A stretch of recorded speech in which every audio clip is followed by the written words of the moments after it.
Vamos para o terceiro episódio do nosso estudo bíblico em Provérbios. Inclusive, hoje eu tô com uma Bíblia diferente. Olha só, tô com a minha Bíblia de estudo do discipulado. Eu acredito que a tradução dela vai ser melhor pra gente entender, então resolvi trocar para ver se dá uma facilitada, vamos dizer assim, na compreensão. Eu deixo isso como um conselho para vocês, tá? Se você tá sentindo que a leitura bíblica, seu estudo bíblico tá muito complicado, tá muito difícil, reveja a tradução que você tem aí na sua casa. Às vezes é uma tradução muito difícil mesmo de compreender.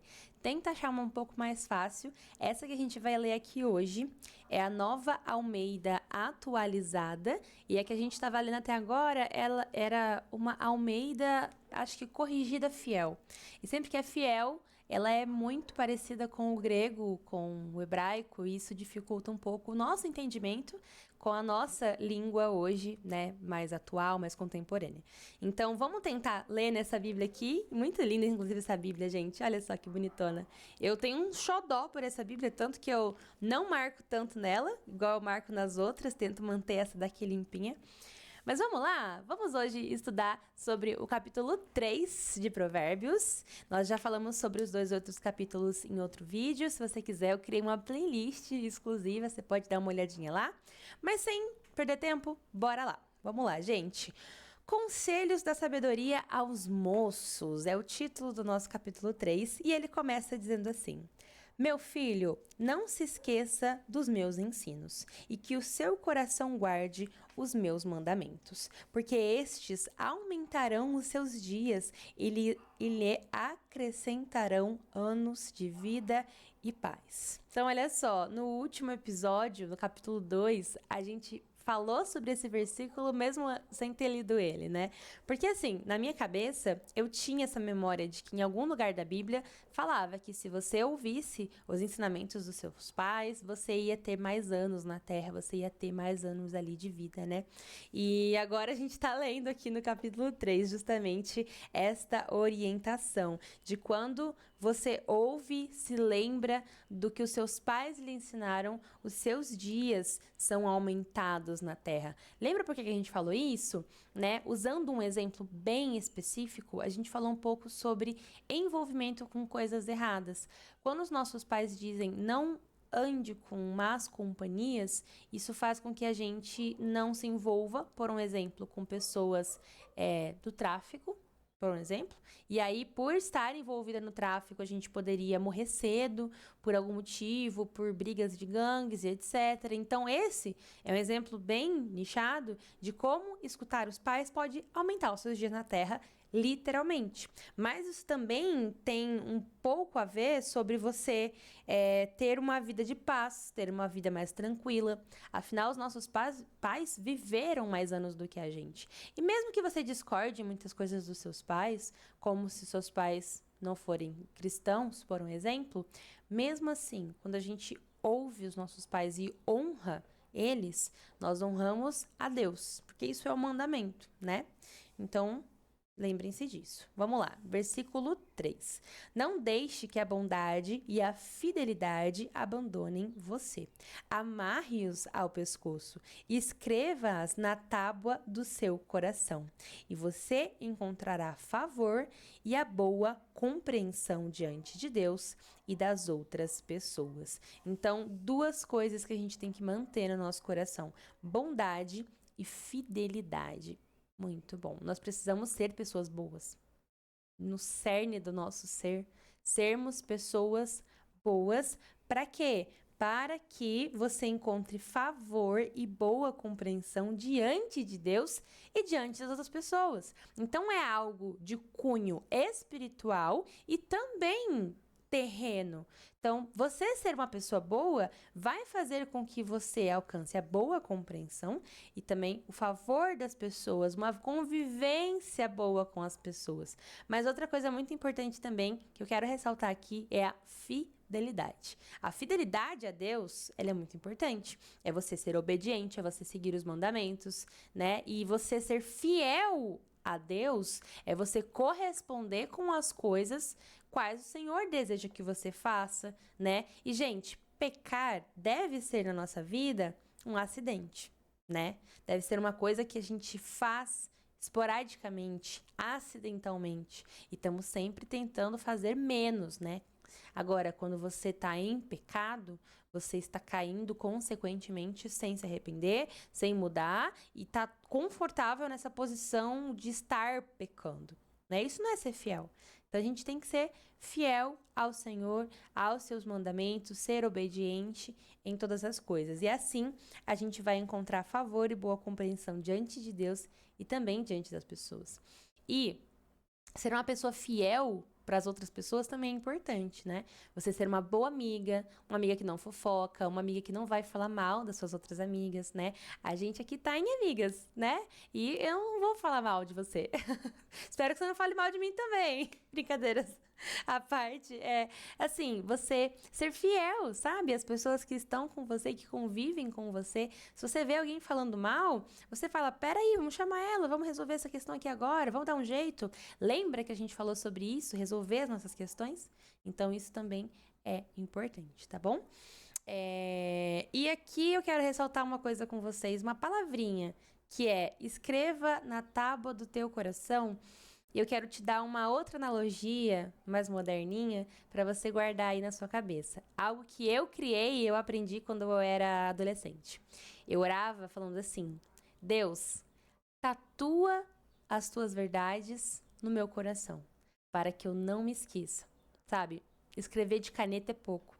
Escrever de lápis piorou. Então, tatua na minha carne, no meu coração, as tuas verdades, né? Então, eu fiz muito essa oração para Deus de uma forma muito sincera, né? Que eu queria não me esquecer. Não me esquecer da palavra, não me esquecer das verdades que eu estava aprendendo e afins, né? Então, gruda isso aí no seu coração. Versículo 5. Confie no Senhor de todo o seu coração e não se apoie no seu próprio entendimento. Reconheça o Senhor em todos os seus caminhos, e ele endireitará as suas veredas. Não seja sábio aos seus próprios olhos. Tema o Senhor e afaste-se do mal. Isso será como um remédio para o seu corpo e refrigério ou descanso para os seus ossos. Honre o Senhor com seus bens, com as suas primícias, de toda a tua renda. E os seus celeiros ficarão completamente cheios, e os seus lagares transbordarão de vinho. Gente, olha que bênção! Olha isso daqui, olha essa promessa.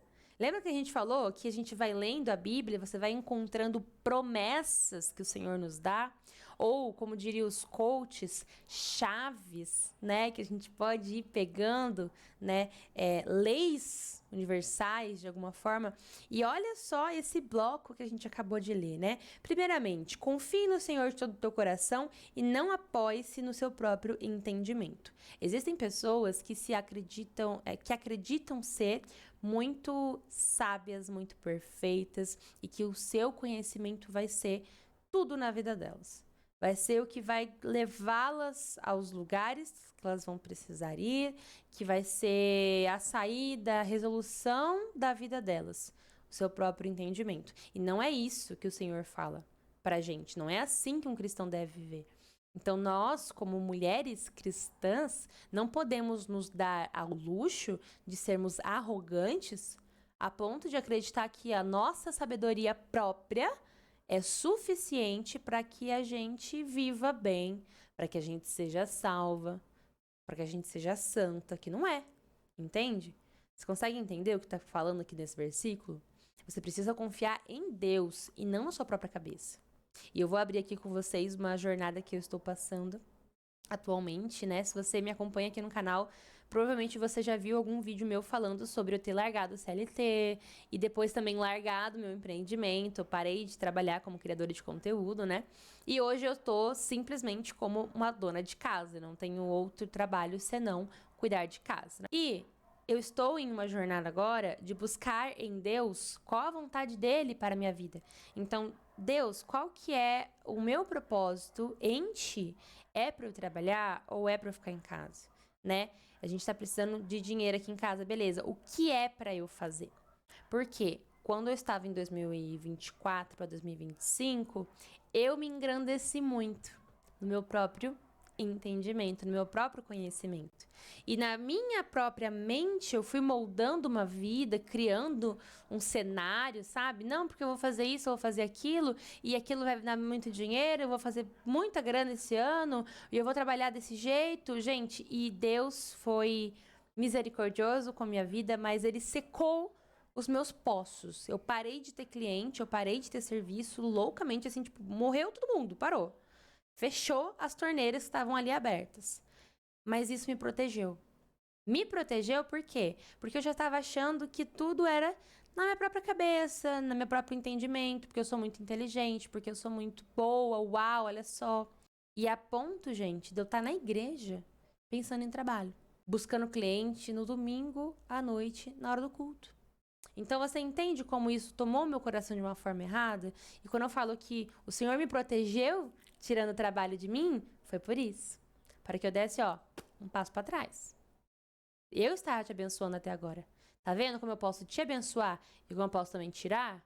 E hoje eu entendo isso, né? E inclusive agradeço muito por ter tido essa oportunidade de perceber isso logo, né? Antes desse sentimento de arrogância tomar o meu coração. Então, não confie no seu próprio coração, no seu próprio entendimento, no quão inteligente você é, no quão boa você é. O quão boa você é para passar naquele concurso, o quão inteligente você é para passar naquele vestibular, o quão inteligentona você é para criar os seus filhos. Não, mulher. Confie no Senhor. E, inclusive, mais aqui para frente, vem falar sobre algo muito específico, né? De novo ele fala, olha só, não seja sábio aos seus olhos, tema ao Senhor e afaste-se do mal. Porque a própria sabedoria pelos seus próprios olhos também é uma coisa que vai te levando para o mal. Você vê a minha história que eu acabei de te contar aqui, né? Confie em Deus. Reconheça o Senhor em todos os seus caminhos. E quem vai endireitar os seus caminhos vai ser Ele, não você mesma. Não caminhe sozinha. Não controle a sua vida. Entende? Vamos continuar. Honre o Senhor com seus bens e com as primícias de toda a sua renda. É outra coisa que a gente leu. Olha só que interessante. Por que essas coisas estão juntas no mesmo bloco de leitura? Porque confiar em Deus de todo o coração, você quer dizer que até nas suas finanças, você também confia nele. E aí você consegue ter a capacidade de entregar suas primícias a Deus. E primícias está querendo dizer aqui o quê? Na nossa realidade cristã? Nosso dízimo. Nossos 10%. Tanto, gente, que dízimo se dá no começo do mês. Quando você recebe, tá? Ou no final, se você receber no final. Tem gente que demora o mês todo. Por exemplo, eu demoro o mês todo para receber, porque eu recebo picado. Então, no final do mês é quando eu tô com todo o dinheiro no banco, entendeu? Então, eu pago nesse momento. Quando o dinheiro tá no banco, eu vou lá e dou o dízimo. Não depois. Ah, não dei o dízimo esse mês porque não sobrou. O dízimo não é a sobra. A Bíblia diz que o dízimo ela é a primícia. É a primeira colheita. Você não come, você não vende, você dá para o Senhor. Você entrega, certo? Isso é fidelidade, isso é honra e isso é confiança. Se você tem, vamos pegar um número redondinho, tá? Se você tem R$ 1.000 e você não dá conta de viver com 900, você não está sendo fiel. Se você tem R$ 1.000 e você acha que não, eu vou usar esse dinheiro para administrar, porque eu vou fazer tal coisa, não sei o quê, mas desses 1.000 não consegue tirar 100 para o Senhor, você está crendo mais na sua capacidade do que do Senhor te abençoar.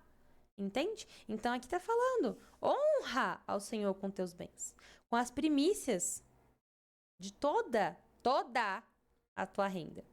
Mas o que vai acontecer? Olha a promessa. Os seus celeiros ficarão completamente cheios. O seu jarro vai ficar cheio de vinho. Você vai ter abundância. Você vai ter vida. Gente, isso é uma promessa. E não é assim, eu vou lá então, dou 5.000 para ganhar 50.000, porque quando eu dou, o Senhor multiplica 10 vezes mais, então eu vou dar mais para receber mais. Isso é coração orgulhoso. Isso é coração com o próprio entendimento. Porque você está fazendo a sua matemática da sua cabeça. Não é assim que funciona. Mas a honra, a fidelidade e a dependência faz com que o Senhor te abençoe. E isso vem do coração. Quando o teu coração tá realmente na honra, tá realmente em você entregar, em você ser consagrado ao Senhor, entre você ser dependente de Deus, a promessa é clara. Você vai ser abundante, você vai receber. E eu tenho esse testemunho na minha vida, gente. Eu dava R$ 70 de dízimo porque eu ganhava R$ 700 por mês. Quando eu comecei a dar esse dízimo, que eu achava que ia faltar para mim, mas quando eu comecei a dar esse dízimo, eu percebi que eu comecei a fazer mais coisas com o meu dinheiro. É como se o meu dinheiro rendesse mais, é como se ele multiplicasse. E mesmo ganhando pouquinho, eu fui vendo a minha vida sendo abundante em muitas áreas. Dependam do Senhor, dê as suas primícias e confie que Ele vai encher os seus celeiros e a sua vida. Amém? Vamos continuar. Meu filho, não rejeite a disciplina do Senhor, nem se aborreça com a sua repreensão. Presta atenção. Porque o Senhor repreende a quem ama, assim como o pai repreende o filho a quem quer bem. A gente tem muita dificuldade, a gente não, mas adolescentes têm muita dificuldade de lidar com questões de pai e de mãe na hora de cobrar, né? Você não gosta de ser cobrada, entende? Então a pessoa vai cobrar alguma coisa, vai falar que você tá errado em alguma coisa, você não gosta. Essa repreensão, ela dói. E essa repreensão, ela pode vir de um pai, pode vir de uma mãe, de uma líder da igreja, de um pastor, de uma pastora, né, mulher? E a gente que é mulher, muitas vezes fica nessa coisa de, ai, meu Deus, ai, tá chamando a minha atenção. Mas a repreensão que vem dessas pessoas, muitas vezes ela é uma repreensão que vem de Deus. Quando ela é centrada biblicamente, quando ela é, né, certa também, ela é uma repreensão que vem de Deus. E a repreensão que vem de Deus, ela não é pro nosso mal. E um adolescente tem dificuldade de entender isso, uma criança tem dificuldade de entender isso. Quando você pega um bebê, uma criancinha pequena, e ela pega uma pedra, uma caixinha, e ela põe na boca, e ela quer engolir, e aí a mãe tira, não pode pôr na boca, você vai engolir, vai morrer engasgada, e a criança chora. Ela não consegue entender que o que a mãe está fazendo é pro bem dela. E muitas vezes a gente, sendo adulta, acaba passando por isso. Quando Deus nos corrige, a gente acha que Deus é mau, a gente acha que Deus nos odeia, que o mundo nos odeia, que o universo está contra nós. Mas, na verdade, é o Senhor repreendendo a gente e nos corrigindo como um pai que nos ama.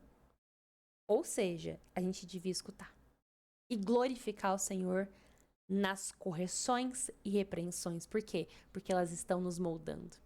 Quando o pai evita que o filho engula algo, senão ele vai morrer, é a mesma coisa que Deus te tirando de um relacionamento, porque esse relacionamento te tiraria dele. E aí, estando longe da presença de Deus, qual que é o resultado, gente? É a morte. É a mesma coisa. Então, se você tá hoje me ouvindo aqui, e eu creio que essa mensagem vai chegar pra você. Tô falando contigo, olhando no teu olho aqui, ó. Se você tá passando por alguma repreensão do Senhor, glorifique a Deus. Glorifique a Deus como eu estou glorificando hoje, por Ele ter tirado os meus clientes, ter tirado os meus trabalhos. Eu glorifico ao Senhor por isso, porque é Ele me repreendendo. Gabriela, eu te dei trabalho, eu te dei uma profissão ali, eu te dei dinheiro, e o que você fez foi crescer o seu coração no dinheiro. O que eu vou fazer agora? Eu vou tirar de você, para que você aprenda. Glória a Deus por isso. Assim eu tenho a oportunidade de crescer, de melhorar. E quando Deus me colocar de novo onde Ele quer, e eu não sei quanto tempo vai demorar isso, mas onde Ele quiser me colocar, eu aceito, é isso que eu estou buscando, né? Saber aonde Ele quer me pôr, qual propósito é para eu seguir. Eu sei que eu não vou entrar com essa cabeça. Eu já vou entrar com uma cabeça mais humilde, com o coração tratado, entende? Vamos continuar, versículo 13. Feliz é quem acha a sabedoria. Feliz é aquele que alcança o entendimento. Porque o lucro que a sabedoria dá é melhor do que o lucro da prata. E a sua renda é melhor do que o ouro mais fino. A sabedoria é mais preciosa do que as joias, e tudo o que você possa desejar não se compara a ela. Em sua mão direita, ela oferece vida longa, e na sua mão esquerda, ela tem riquezas e honra. Os seus caminhos são caminhos agradáveis, e todas as suas veredas são paz. Ela é a árvore de vida para os que a alcançam, e felizes são todos os que a retêm. Gente, que alegria! você ter sabedoria. A sabedoria é uma riqueza, né? E justamente por isso que a gente está aqui estudando o livro de Provérbios, porque vale a pena ter sabedoria. E eu vou passar aqui para vocês uma frase que eu sempre ouvi do meu pai e que eu ouvi hoje de um Uber. A gente estava conversando e o Uber falou. E eu falei, olha só, né? A frase que meu pai sempre me falava, desde criança até hoje, que é a seguinte frase, né? Tenha conhecimento, busque sabedoria, porque de tudo que podem tirar de você, isso é a única coisa que ninguém tira. Então, você investir toda a sua vida em uma empresa, em um curso, em uma faculdade, em uma escola, em um carro, em bens, em casas, em qualquer coisa, em um estilo de vida, em uma audiência que está te escutando, sendo uma influenciadora. Tudo isso pode ser tirado de você. A sua saúde pode ser tirada de você. O seu dinheiro pode ser tirado de você. Os seus filhos podem morrer, podem ser tirados de você. O seu marido, a sua família, tudo você pode perder, menos o seu conhecimento. Então, nesse sentido, compreenda. O conhecimento vale mais em valor do que joias, do que ouro, do que prata. Porque você pode ter tudo isso. Mas se você não sabe como gerir, por um exemplo, você vai perder tudo. Eu posso te dar agora o prêmio, o número lá da Mega Sena, você vai ganhar e você pode torrar tudo isso em uma semana, 2, um mês e nunca mais saber como fazer de novo. Agora, alguém que tem conhecimento, por exemplo, de finanças, alguém que tem conhecimento de empreendedorismo, você pode falir a empresa dele, arrancar ele, levar ele para outro estado, outro país, ele vai se reerguer, porque a pessoa tem um conhecimento. Então, o conhecimento é muito valioso, gente. Vamos lá, versículo 19. O Senhor, com sabedoria, lançou os fundamentos da terra. Com inteligência estabeleceu os céus. Pelo seu conhecimento, os abismos se romperam e as nuvens destilam o orvalho. Olha isso. É essa consciência, é essa criatividade, é a sabedoria que fez com que Deus criasse o mundo. E isso eu e você temos, amiga, porque a gente é a imagem e semelhança do nosso papai. Entende? Olha que coisa belíssima, né? Versículo 21. Meu filho, que estas coisas não se afastem dos seus olhos. Guarde a verdadeira sabedoria e o discernimento, porque serão vida para a tua alma e enfeite para o seu pescoço. Então você andará seguro no seu caminho e com o pé não tropeçará. Quando se deitar, não terá medo. Sim, você se deitará e o seu sono será tranquilo. Não temerá o pavor repentino, nem a desgraça dos ímpios quando vier. Porque o Senhor será a sua segurança e Ele não deixará que os seus pés sejam presos. Gente, tem algumas coisas que eu quero falar sobre esse versículo específico, que é muito lindo, inclusive. Quando você tem a sabedoria no Senhor, essa confiança, que é o que a gente está falando, sabe o que você também consegue conquistar? Uma paz interior. Um entendimento elevado, né? Outras religiões diriam que você é uma pessoa elevada espiritualmente, né? Mas na Bíblia, isso é meio que essa questão. Sabe por quê? Porque hoje, quando você olha para o mundo, ai, o mundo é mal, ai, o mundo é isso. Quando você fala para as pessoas que você quer ser mãe, você também é daquelas que escuta, ai, mas vai ter filho nesse mundo, o mundo tá cruel, o mundo tá muito difícil para ter tanto filho, né? Ou quando fala sobre você ter um sonho de ter uma casa, de ter um carro, de casar, ter uma festa, pagar por essa festa, de você ter uma casa grande, você conquistar uma casa. Muitas pessoas que não têm sabedoria, não têm entendimento e não têm o Senhor, elas vão colocar um certo medo em você. E você pode até pegar esse medo pra você. Nossa, o Brasil tá acabado. Nossa, o Brasil tá uma merda. Ai, o governo de um é ruim, o governo do outro também. E aí você fica naquela tensão, naquele medo. Gente, como a gente tá vendo hoje em dia as pessoas tremendo de medo por conta de situações políticas. E a gente tem que entender, sim, que as coisas são alarmantes. A gente não pode ser avoado, achar que, né? Ah, meu Deus. Porém, como cristã, a minha segurança não tá em quem tá no governo. Nem pra lá e nem pra cá. A minha segurança está em Cristo. E eu sei que se tudo der errado, Deus está comigo. Então eu posso dormir tranquila. E, gente, quando eu comecei a entender isso, e foi bem na pandemia, assim, onde eu não sabia como é que a gente ia pagar as contas, né? Eu entrei num estado de uma paz interior tão grande que mesmo sem saber como eu ia pagar as contas, eu falava, Deus proverá. Eu vou trabalhar, eu vou dar o meu máximo e Deus proverá. E todo mundo ficava, como que você tá tão calma? Como você tá? Tá tudo meio que dando errado, tá tudo meio incerto. E você está em paz. E é uma paz de quem tem a sabedoria que mora em Cristo e não na humanidade. Entende? Então que a gente possa buscar isso, gente. Para que o nosso caminho seja certeiro, para que a gente não tropece, para que a gente coloque a nossa cabeça no travesseiro e o sono logo venha. Porque a gente não tá com insônia de ansiedades, entende? Então, são coisas que a gente tem que levar em consideração. São promessas, são chaves que você precisa pegar. A sabedoria, ela vai te dar essa paz, essa dependência de Deus. Vamos continuar. Versículo 27 diz assim: Não deixe de fazer o bem aos que dele precisam, estando em sua mão o poder de fazê-lo. Não diga ao seu próximo, vai e volte mais tarde, amanhã eu terei algo para dar. Se você tem isso agora em suas mãos. Olha só a falsidade, né? Não planeje nenhum mal contra o seu próximo, pois ele mora do seu lado e confia em você. Não entre em litígio com alguém, se ele não tiver feito nenhum mal a você. Não faça, como que fala? Processos, viu, ó? O pessoal fica botando empresa no pau, fica processando a empresa quando a empresa não fez nada pra você. Não é bíblico não, viu? Tá em pecado? Pecadíssimo. Tá aqui, ó. Não tem inveja, ó, do homem violento. Não tem uma vírgula, não. Não tem inveja do homem violento. Tá em 2 linhas ali. Eu li errado. Mas também não tem inveja. Inveja é pecado também.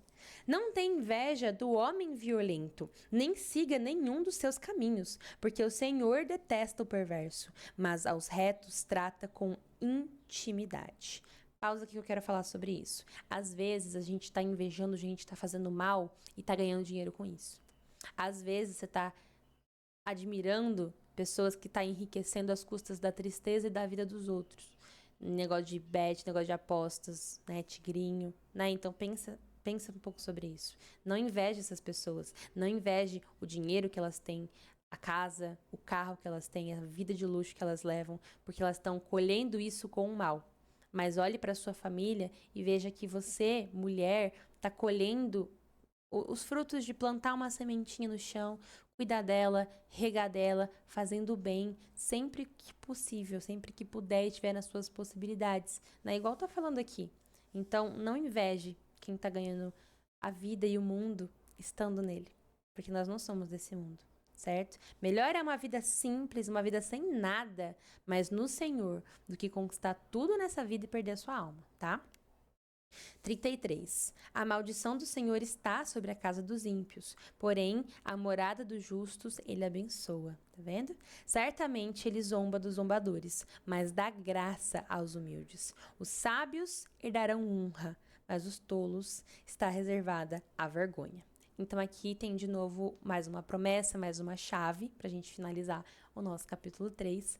Falando sobre o que acontece com cada uma dessas pessoas. Então não adianta você invejar alguém que faz o mal e tá ganhando dinheiro com isso, invejar alguém, sabe? O Senhor vai ver com eles, vai cobrar deles, né? Mas aquele que faz o bem, aquele que busca sabedoria, aquele que é sábio e humilde, o Senhor dá graça, abençoa a sua casa, enche os seus celeiros, dá vinho, o azeite jorra. São promessas do Senhor para a nossa vida. Então que a gente possa ser fiel nas coisas do Senhor e em tudo dar graças, certo? E aqui a gente finaliza.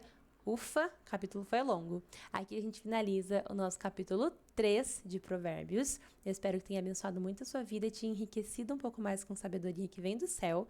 Um beijo e a gente se vê no próximo capítulo. Tchau, tchau.